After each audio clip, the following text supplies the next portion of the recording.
Astrologi itu apa sih sebenarnya?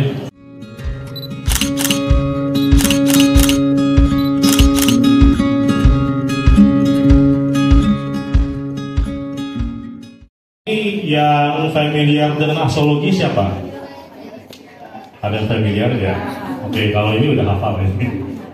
Oke, astrologi itu apa sih sebenarnya? Dan apakah itu cuman zodiak gitu ya? Kita taunya zodiak aja.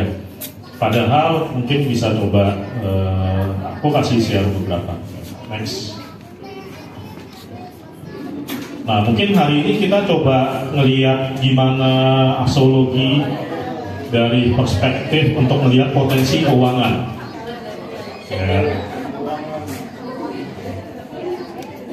Oke. Nah, ada yang di sini ngerasa kok kayaknya aku udah kerja mati-matian, tapi kayaknya mentok di situ aja. Ada nggak? Ada nggak? Ada? Oke. Kalau nggak ada berarti ini semuanya udah jauh lebih cukup ya, berkecukupan istilahnya. Ada nggak? Udah mentok ya. Nah, orang berpikir astrologi itu cuma zodiak, padahal lebih dari itu. Kita bisa menggali lebih dalam dari itu. Oke, ini nextnya enaknya gimana ya? Nah, kalau mau lihat chartnya bisa di Astrochart ya. Tinggal masukin nama, terus tanggal lahir, jam lahir, kota kelahiran. Nanti itu akan keluar berchartnya. Saya nggak akan jelasin ini karena ini terlalu nanti panjang lebar gitu ya. Nah, nextnya coba.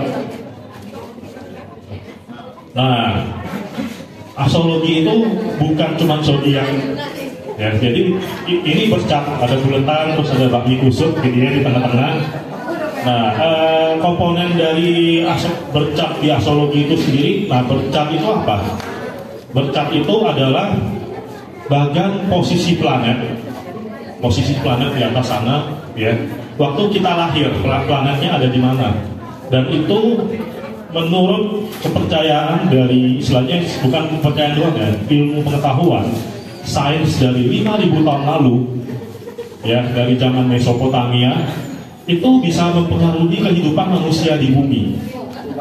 Dan sebenarnya bukan karena planetnya yang gimana gitu kan, everything is energi ya sebetulnya ya. Semua yang ada di dunia ini, semesta ini energi. Jadi astrologi tidak meramal apapun, jangan salah. Ya, ini bukan ramalan, tapi kita belajar kayak membaca simbol yang ada di semesta. Nah, kok bisa misalnya planet itu berpengaruh ya, benar nggak, ke kehidupan kita? Planet itu ada dari Sun, matahari, terus ke Mercury ya. Ini sekarang lagi Mercury retrograde, kalau ada yang tahu gitu kan, biasanya lagi agak tell me gitu kan. Jadi mohon maaf kalau saya di tengah-tengah rada tell me nanti, canda ya. Nah, jadi kayak Mercury terus masuk moon, bulan. Nah, yang paling dekat adalah moon, benar nggak? Yang paling kita rasain.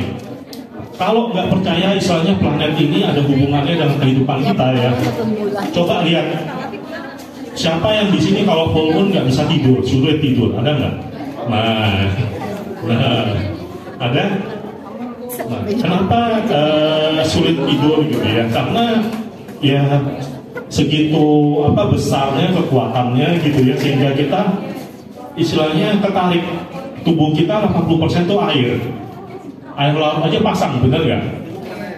Kalau full moon saya nggak berani ke pantai, lanjut ya, ombaknya tinggi biasanya. Nah, itu pengaruhnya. Nah, kita nggak akan bahas satu-satu planet itu ya, tapi aku akan kasih tahu kayak ada apa sih sebenarnya. Nah, planet itu di bercak itu ada planet, ini bagian yang utama. Planet ini menjelaskan apa yang terjadi di hidup kita, what happened in our life ya. Misalnya kalau planet moon berarti emotion, what happened with our emotion. Mercury, what happened with our mind. Kalau Mercury-nya retrograde berarti apa? Konslet gitu kan ya, nggak tell me atau konslet kadang gitu ya. Nah, terus sign ini zodiak, ada 12 zodiak ya, dari Aries sampai Pisces. Ini semuanya udah hafal kan ya kalau zodiak ya. Nah, tapi sayangnya astrologi itu bukan cuma zodiak doang. Ya, zodiak itu cuma 10% dari astrologi. Ya, jadi saya sendiri belajar astrologi itu udah 5 tahun terakhir. 2 tahun terakhir buka sesi, ya, dan kebanyakan ya masalahnya nggak jauh-jauh. Kalau nggak masalah uang, masalah percintaan gitu ya. Atau karirnya mentok bingung, atau masalah life plan, life purpose-nya di mana. Nah, terus nextnya ada house. House ini apa? House ini gini, zaman dulu ya, zaman 5.000 tahun lalu, orang lihat ke langit ya. Ke langit di atas dibikin lingkaran ya, bulatan. Nah, langit itu dibagi 12 segmen. Ya, 1 sampai 12. Nah, house ini menunjukkan area kehidupannya. Misalnya, kalau tentang keuangan itu di rumah kedua biasanya. Rumah kedua. Jadi kalau ada planet secara fiktif ya, kelihatan di rumah kedua, itu misalnya ada setan di rumah kedua ya. Apa yang terjadi? Biasanya orangnya pelit, atau bukan pelit sih, hemat gitu kan, atau conscious secara keuangan kalau ada setan di rumah kedua. Tapi kalau ada Mars di rumah kedua, ya, apa yang terjadi? Boros. Ya, nah dari situ kita bisa tahu kan masalahnya apa, kenapa kita kok boros dan strateginya apa dari situ sebetulnya. Itu yang paling penting. Kalau borosnya mah udah tahu kan, benar nggak? Yeah. Tapi how to overcome ya, situasi itu yang kita mau lihat. Nah, terus ada aspek, nah aspek ini menarik pertemuan antara planet. Nanti di akhir saya akan kasih kisi-kisi 2024 secara finansial global itu seperti apa. Nah ini juga ada pengaruh aspeknya apa? Misalnya Sun conjunction sama Moon, ya itu artinya apa? Pas new moon. Kalau Sun opposition Moon berarti full moon. Ya, nah aspek itu pertemuan antara planet yang membentuk energi yang besar biasanya. Ya. Nah, habis itu angle nih kita nggak usah lihat, angle itu juga menentukan apa karir dan segala macam gitu ya. Nah, nextnya mungkin. Nah, sekarang hubungannya apa sih astrologi dengan keuangan? Ada yang berasa nggak? Kadang punya masalah keuangan yang bertahun-tahun kayaknya nggak beres-beres. Ada nggak? Ada? Ada yang merasa kok kayaknya aku nggak bisa nabung ya? Ada nggak? Ada. Semua ya. Nah, ada yang merasa kok tahun-tahun tertentu, misalnya 2 tahun kemarin, biarpun kita tahu ada masalah COVID segala macam, tapi kok kayaknya berasanya seret. Tapi ada tahun-tahun tertentu kok kayaknya cuannya banyak banget, ya kan? Nah, sebenarnya dari astrologi kita bisa mengoptimize. Caranya gimana? Oke, next. Next aja. Jadi kuncinya gini. Astrologi ini melihat gimana hubungannya antara planetary movement ya dengan apa yang terjadi secara energi di kita. Ya kan? Oke, next. Next. Ya. Ini next aja biar nggak terlalu ini. Next lagi. Ya, ini. Nah, jadi fondasinya pertama kita juga melihat istilahnya elemennya apa gitu ya. Nah, contoh biasanya yang dipercap kalau elemennya earth sign tahu nggak earth sign? Elemen tanah ya. Iya. Zodiak yang elemen tanah apa? Ada yang tahu? Taurus ya. Ada Taurus di sini. Satu Taurus, ada 2 Taurus, itu juga Taurus, ini Taurus, oke. Pantesan pada nongol di sini ya. Butuh duit nih kayaknya Taurus. Karena semua Taurus itu memang mementingkan materi. Perlu jajan. Benar nggak? Benar Taurus? Benar. Oke. Nah, jadi kita bisa lihat dari sini. Taurus, terus Virgo, ya, terus Capricorn, ini adalah zodiak-zodiak yang sangat realistis secara materi. Nah, di belakang ada Taurus juga. Ini kebanyakan Taurus ya. Nah, jadi dari situ kelihatan Ya, contoh misalnya kalau kita bicara Venusnya di Taurus. Ya, Venusnya di Taurus artinya apa? Taurus juga suka istilahnya jajan, makan enak gitu ya. Benar nggak nih? Benar ya? Jajan, makan enak. Nah, kalau Venus Taurus berarti sebenarnya Venus itu melambangkan simbol keuangan, the planet of love, beauty, gitu kan ya, material juga. Nah, Venus itu ruralnya ada Taurus dan Libra. Kalau Libra dilihat dari sisi beauty-nya, Taurus itu dari materinya ya. Nah, kalau orang yang punya Venus Taurus berarti apa? Dia cocok bisnis apa? Makanan, ya. Jualan makanan cocok. Kalau Venus Taurus pasti laku.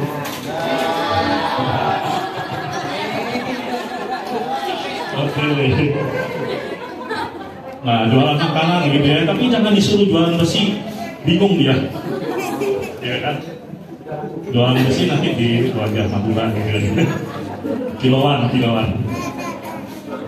Nah, itu jadi sangat mempengaruhi gitu ya istilahnya, bahkan money habitnya.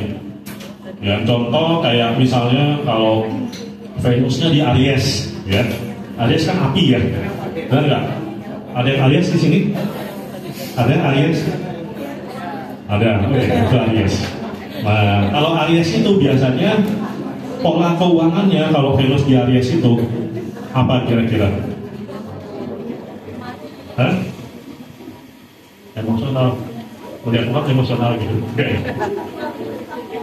Hah? Kurang duit langsung sakit. Nah, kalau itu masalah semua orang. Nah, tapi Venus Aries ini impulsif, ya. Jadi kalau lihat ini kayaknya bagus nih, langsung beli, ya. Gak pakai mikir. Nah, udah bisa ditebak tuh Venus Aries itu. Kayaknya nggak ada remnya, ya kan? Nah, tapi oke, itu kurang lebih dari elemen dan sign-nya, pengaruhnya apa, sehingga money habit-nya kayak apa. Dengan kita sadar money habit kita bisa membalance, ya kan? Nah, next, ngebalance-nya gimana? Ngebalance-nya misalnya Venus Aries, ya kan? Berarti kan dia impulsif ya. Dia perlu belajar untuk lebih hati-hati make decision. Kayak si Libra kan hati-hati ya, Libra saking hati-hatinya nggak make decision sama sekali. Ada Libra, ada ya. Mohon maaf.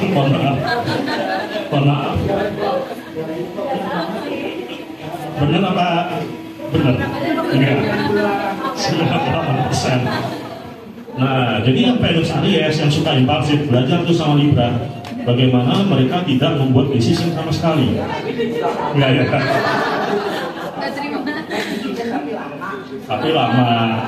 Nah, sehingga akhirnya gak impulsif jajannya, ya kan? Nah, itu oke, next. Nah, tadi kita bicara Venus, ya, terus ada Jupiter. Nah, Jupiter ini menarik. Jupiter ini planet terbesar setelah Matahari, setelah Sun ya. Ada yang tahu Jupiter? Tahu ya? Tahu. Nah, Jupiter ini simbol abundance, luck, growth. Jadi kalau mau lihat istilahnya cuannya di mana, lihat Jupiternya.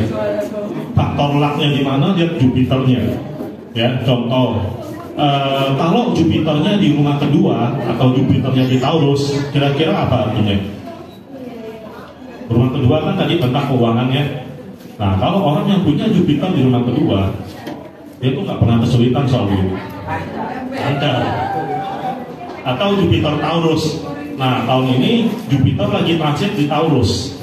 Ya, so that's why tahun ini sebenarnya secara keuangan nggak semua orang ya, tapi ya kita mesti lihat secara spesifik itu lebih optimis. Bisnis mulai bangun gitu ya, biarpun inflasi segala macam ya 2023 ya. Nah, kita 2024-nya nanti kita lihat ya. Sabar. Kita bola kristalnya belum dilap. Jadi nanti ya. Nah, jadi Jupiter ini kalau kita istilahnya gini ya. Kalau kita ngerasa kayak kok aku stuck ya. Aku karirku gini-gini aja misalnya. Berarti mungkin Anda di tempat yang salah, benar nggak? Nah, lihat Jupiternya di house berapa. Contoh, kalau Jupiternya di house 9, itu lucknya datang dari mana? Karir di bidang travel, ngajar gitu ya, jadi motivator itu bisa dulu, gitu kan? Tapi kalau orang yang Jupiternya di rumah ke-9, dia malah ngerjain pekerjaan administrasi, nggak bisa. Karena administrasi itu di rumah ke-6 gitu kan ya, yang rutin, virgo banget administrasi itu ya. Sementara rumah ke-9 Sagittarius, dia suka traveling.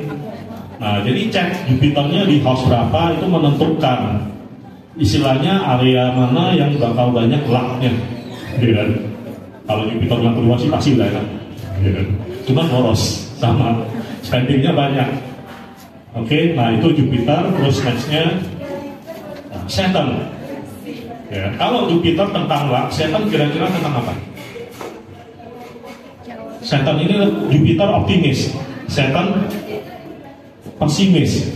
Kalau punya Saturn di chart, terutama tadi ya, Saturnnya di rumah kedua misalnya, ya, kita bisa lihat orang itu akan sangat hati-hati secara keuangan, mikir banget. Ya, jadi tapi kalau itu dipercat ya, kalau transit misalnya posisi planet sekarang, Saturn itu dia berputar satu sign itu setiap 3 tahun. Ya. Nah, kalau Saturnnya di rumah kedua artinya apa? Waktunya ngirit. Waktunya ngirit ya, harus bisa belajar nabung gitu kan ya. Nah itu, oke, next. Venus tadi spending habit, Venusaurus, of course, sukanya barang-barang yang mewah, ya. Ya, Venusaurus pokoknya barang-barangnya harus bagus. Dia nggak belanja banyak sih, tapi sekali belanja tuh value-nya wow gitu kan. Nah itu spending habitnya ya, kita bisa lihat gitu ya. Sehingga dengan kita dari bercat, kita lihat spending habit kita tahu kadang. Contoh misalnya kalau ada aspek kayak Venusnya opposition sama Moon, ya itu biasanya emotional spender. Nah kalau lagi emosional dia jajan tuh. Ya. Artinya apa? Strateginya apa? Harus belajar regulate emosi, benar nggak? Yes. Kalau ada Venus opposition sama Moon yang di bercat ya, itu secara teknisnya kayak gitu. Dari bercat itu kita bisa tahu ini yang Pak Puja ini emotional spender atau enggak, gitu ya. Kelihatan. Karena kalau dia emotional spender, mau cari duit sebanyak apapun, habis nggak kira-kira? Kalau emosinya nggak bisa di-manage, ya kan? Nah itu Venus ya. Nextnya apa? Next. Macet. Okay.